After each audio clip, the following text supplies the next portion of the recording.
Au centre de désintoxication, Pia se réveillait d'un sommeil léger. Entre les rides prématurées de son front sortaient par grandes vagues les gouttes d'une transpiration toxique. Malgré le traitement qui l'assommait, elle constatait que le destin qui avait mis Gaston sur son chemin plein d'embûches, le reprenait et lui ôtait la mémoire. A contrario, Gaston semblait d'humeur légère, bien que physiquement diminué. La curiosité naturelle qui le poussait à connaître sa vie passée s'effaça devant le désir de recommencer à zéro. Il prit un train qui l'emmena chez sa mère. Il sentait en lui un grand calme. Rien ne l'irritait, ni le bruit, ni la foule, ni le climat pluvieux. Gaston était devenu un amnésique imperméable aux doutes et à l'angoisse. Durant le trajet, il s'imagina de quoi son avenir serait fait. Sur le quai de la gare, sa mère l'attendait. Passant outre le code de bonne conduite en RCF, elle manifesta pleinement sa joie et embrassa son fils plus que de raison. De retour chez lui, Gaston ne s'attarda pas à table et commença par chercher un poste dans la finance et l'industrie. Sa mère était fière. Il créa un CV de toutes pièces et une entreprise réputée pour sa voracité l'invita à un entretien dans les locaux de son siège. Le rendez-vous était fixé à une semaine. Il prépara l'entretien et se consacra à son nouveau passe-temps, les calculs et les exercices de mémoire des chiffres, durant lesquels il sondait l'étendue de son potentiel. Ses troubles de la personnalité semblaient avoir disparu. L'accident avait mis son autre moi hors jeu. Les murmures s'étaient tus, et devant ses feuilles de calcul, il ne ressentait que l'endorphine qu'éprouvent les sportifs. Il essayait son nouveau pantalon de costume, le sourire aux lèvres, quand il constata que l'accident avait laissé un hématome derrière la cuisse. Tandis que toutes ses blessures disparaissaient, celui-ci ne semblait pas se résorber. Derrière l'amas de sang, il entrevoyait une forme noire, suspecte. Il s'enferma dans la salle de bain, prit un petit scalpel qu'il trempa dans l'alcool et un chiffon entre les dents, pour s'entailler la peau au niveau de l'hématome. Sur son front perlaient de grosses gouttes, et le torchon qu'il tenait en bouche s'imbibait de bave. Dès la première incision, il buta sur un petit objet aux angles arrondis. Il lui fallut 1 heure pour extraire l'objet, qu'il déposa dans un coin du lavabo et qu'il observa tout en désinfectant la plaie. Il banda sa cuisse ensanglantée, puis s'évanouit. Il fut incapable de dire combien de temps il était resté inconscient. Sa mère était au bureau et n'aurait pu entendre sa chute. Une grosse bosse bombait son front. Il nettoya la salle de bain et s'enferma dans sa chambre avec la chose. Elle était couverte d'une matière gélatineuse et transparente. Il enleva cette couverture, libérant ainsi un minuscule boîtier de plastique dur percé en plusieurs points. Une fente le parcourait en son centre. En l'ouvrant, un petit message s'échappa. À l'intérieur, il y avait des composants électroniques qui lui firent penser à un micro. Il regarda autour de lui, en proie à 1000 questions. Il se concentra pour entrevoir des brides d'explications dans ses maigres souvenirs. Il ramassa le papier tombé au sol, le déroula, et à l'aide d'une loupe, il put lire ces mots. « L'heure est venue de nous rencontrer. Appelez le 13 454 depuis la cabine située au centre de la place rouge. » Gaston resta étendu sur son lit tout le jour. On lui devait certes une explication. Il se rendit le soir même à la cabine. Éclairée par des lumières rouges orangées, la place était pleine de citadins. Il composa le numéro et entendit une voix brouillée. « Qui est à l'appareil ?» demanda Gaston. « Ceci est un automate. Veuillez écouter les indications fournies. Aucun dialogue n'est possible. Rendez-vous demain.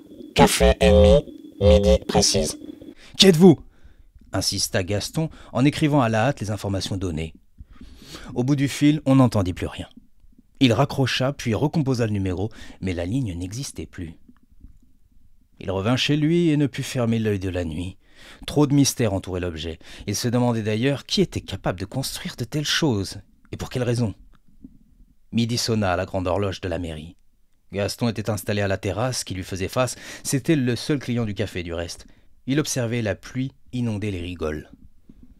Au loin, une silhouette sombre. Elle se traînait en sa direction. Arrivée à sa hauteur, elle s'avéra être un édenté qui mendiait. Gaston le prit en pitié et plongea sa main dans ses poches à demi trouées pour y extraire son porte-monnaie. Mais il n'eut pas le temps d'y prendre une pièce. Un fourgon déboula du coin de la rue et manqua de partir en tonneau à cause de l'aquaplaning. Des hommes masqués en sortirent et embarquèrent le clochard qui poussa des cris rauques, tandis que Gaston restait stupéfait.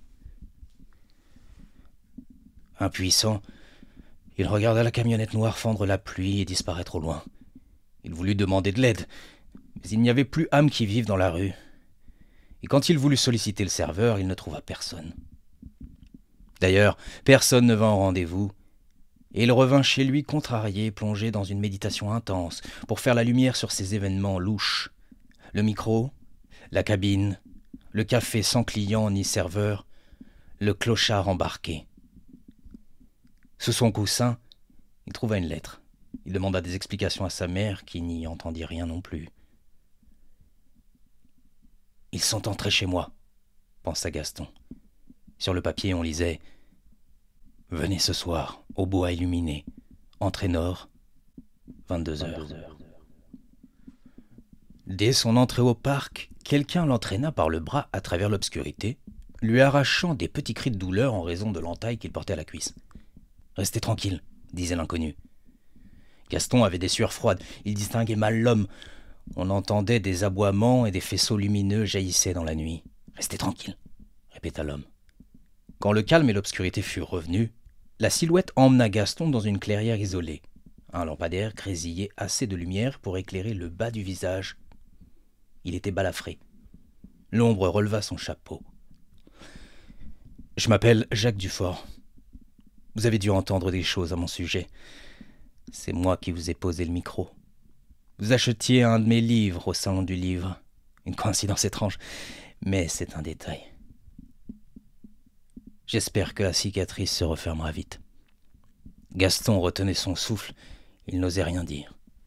« Je ne suis pas seulement l'auteur que vous croyez. Je dirige le Front de libération de l'individu. Bon, appellation certes lourde et pompeuse, mais juste. C'est une structure clandestine qui protège les citoyens, qui les protège des conspirations. Le micro est un outil de contre-espionnage qui capte tous les sons à 50 mètres à la ronde. Dans votre cas, nous sommes certains que vous êtes sous le joug d'une des sectes contre lesquelles nous œuvrons. Dans notre jargon, il s'agit de la SD13, secte despotique numéro 13. Peu importe le nom qu'on lui donne, il y a des dizaines d'organisations similaires et celle-ci a des liens forts avec le parti. Son objectif est de s'assurer que les citoyens s'alignent sur l'idéologie dont le gouvernement se porte garant, et ce par tous les moyens. D'où la menace qu'elle fait peser sur les artistes, les intellectuels, les amoureux et les opposants au pouvoir.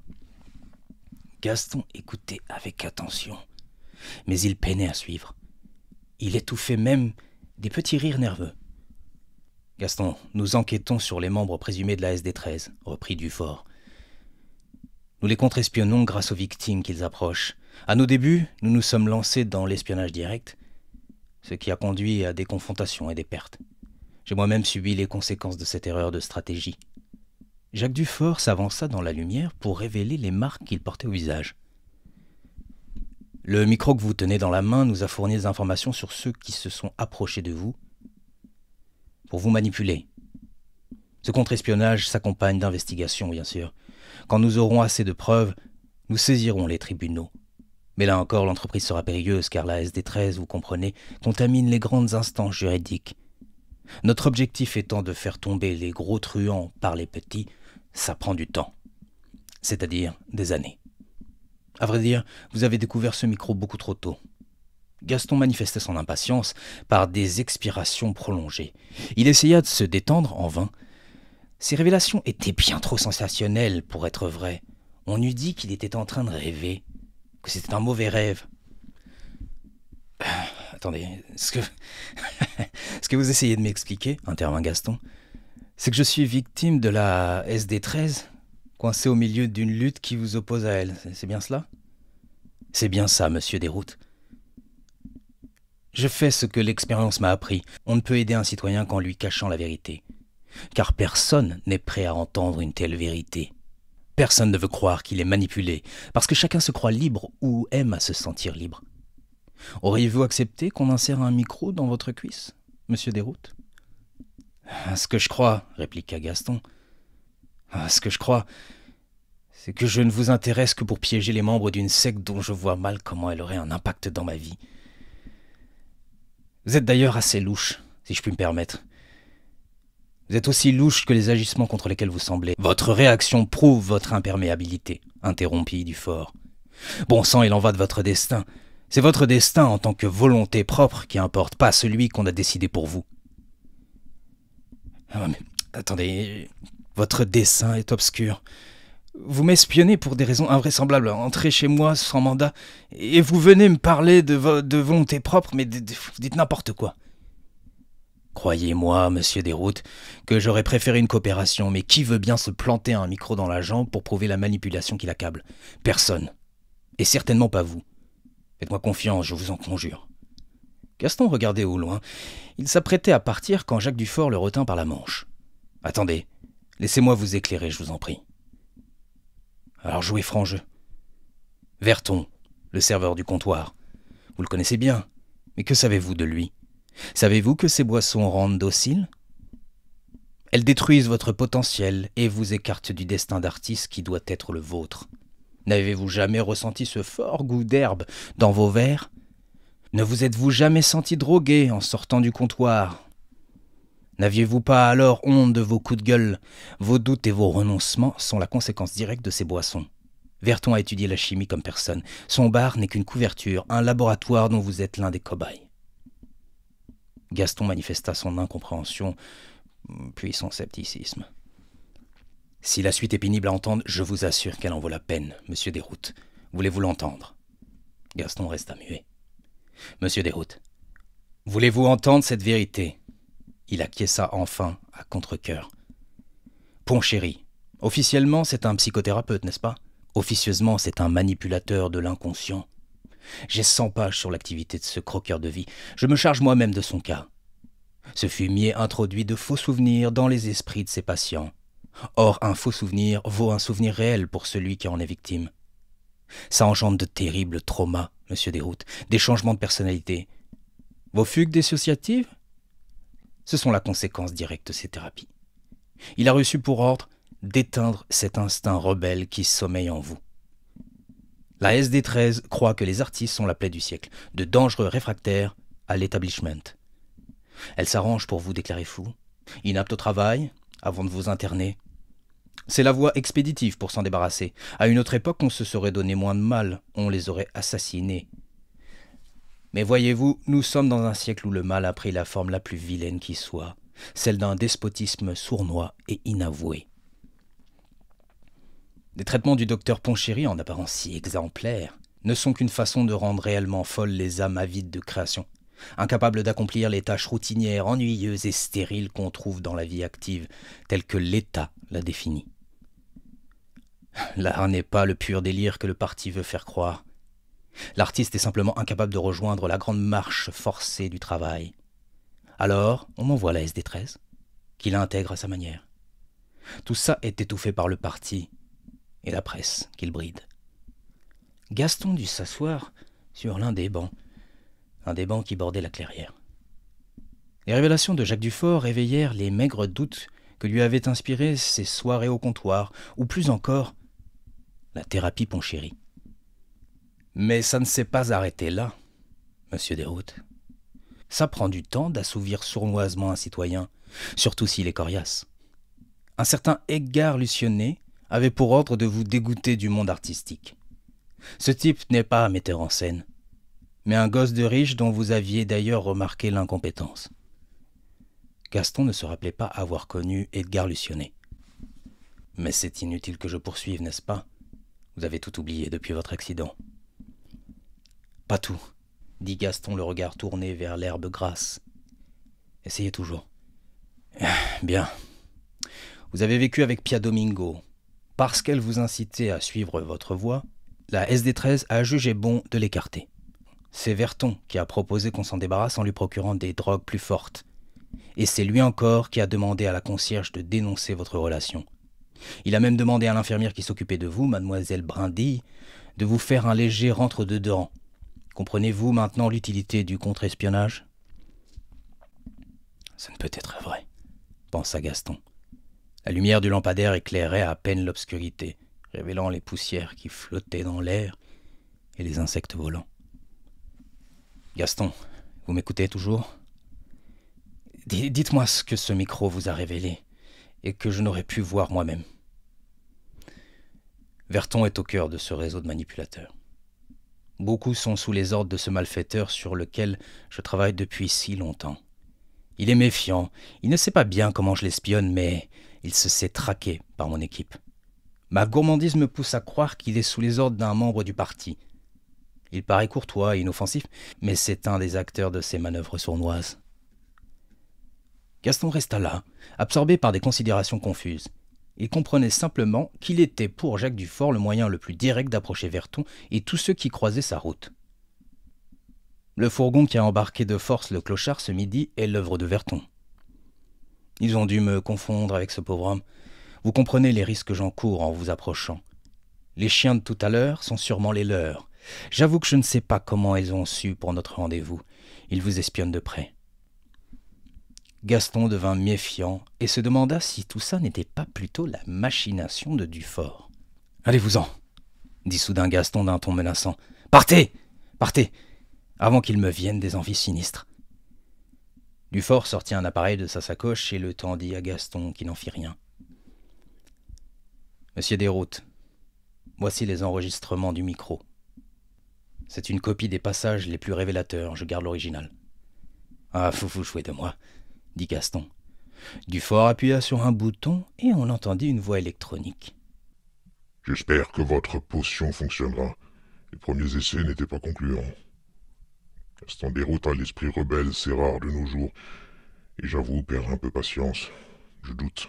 Si vos méthodes ne fonctionnent guère, il faudra bien envisager autre chose. » Jacques arrêta l'enregistrement. « Monsieur Desroutes, le micro identifie les membres de la SD13 parmi ceux qui rôdent autour de vous.